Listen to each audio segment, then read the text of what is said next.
Avec la paracha de Bereshit, c'est un peu le frisson de l'inconnu qui recommence. L'inconnu, le frisson de la création.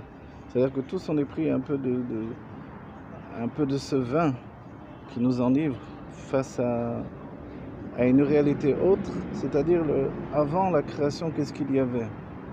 À partir de la création, alors nous, on connaît le monde tel qu'il apparaît, depuis le monde naturel, le monde de la nature, végétale, animale, etc. Mais on se rend bien compte qu'il y a un monde qui a précédé. Et ce monde qui a précédé, c'est tout le sujet même de la paracha de Bereshit. C'est-à-dire qu'Adam Arishon lui-même devient un passeur, et celui qui fait la passation entre le monde qui précède la création dans nos consciences et le monde de la création tel que nous le percevons. Aussi, la faute dans cet aspect-là prend une autre tournure. Elle est un besoin pour faire pour Dieu une maison ici-bas. C'est-à-dire que la notion de ici-bas n'existe pas encore, puisque le monde qui précède est un monde, entre guillemets, virtuel, immatériel, divin. Un monde qui est encore sous le sceau de la tzilou, de l'émanation des mondes. Et dans la précision des choses, Adam Arishon se trouve dans le monde de Bria, le monde de la création, et là-bas, dans le Kodesh HaKodashim, dans le Saint des Saints qui est le Chabad, donc la conscience intellectuelle de la divinité, dans un monde où on perçoit cette conscience intellectuelle, alors il est à la fois en perception du divin et en même temps en oubli de sa propre réalité.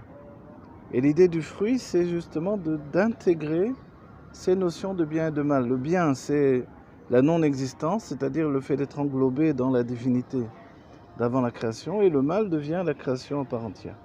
C'est vrai que dans cet aspect-là, du coup, forcément la création devient le mal, ça fait un peu déjà une notion terrible dès le commencement.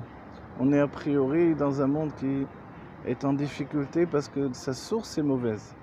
En fait, dans l'idée de mal, évidemment, il y a cette racine en araméen, miléal ou miléra, c'est-à-dire ce qui est en haut et ce qui est en bas. Donc le ra devient ce qui est en bas.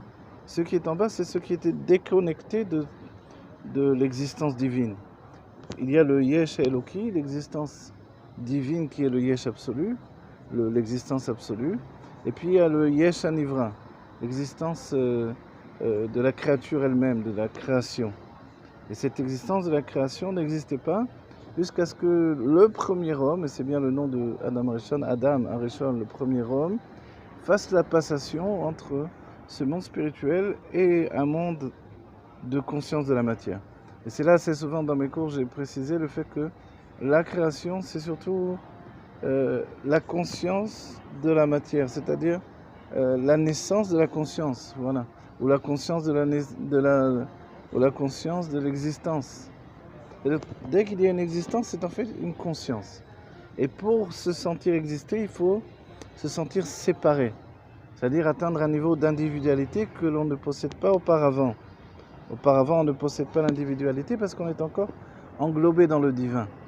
Et là, ici, si je parle au pluriel, c'est que nous sommes tous englobés dans Adam Arishon. C'est-à-dire qu'il n'y a pas encore l'émergence de l'individu. Donc pour entraîner l'apparition de la conscience qui va entraîner la naissance des individus par la naissance des enfants à venir dans un corps qui va limiter chaque âme en particulier, il faut auparavant qu'il y ait cette idée de la faute. Donc la faute ici, on ne l'abordera pas dans une conscience justement du mal, mais dans une nécessité de faire apparaître cette conscience de la matière sans laquelle on ne peut pas faire pour Dieu. On pourra faire pour Dieu une dira batartonim, une maison ici-bas. Donc le fait de prendre conscience du monde de la matière, c'est intégrer le divin dans une réalité qui, d'un certain point de vue, est construite de toutes pièces. C'est un désir divin qui n'existe pas dans l'état précédent. Pour lui donner naissance, il faut l'inclure dans une réalité autre, c'est la réalité de la conscience.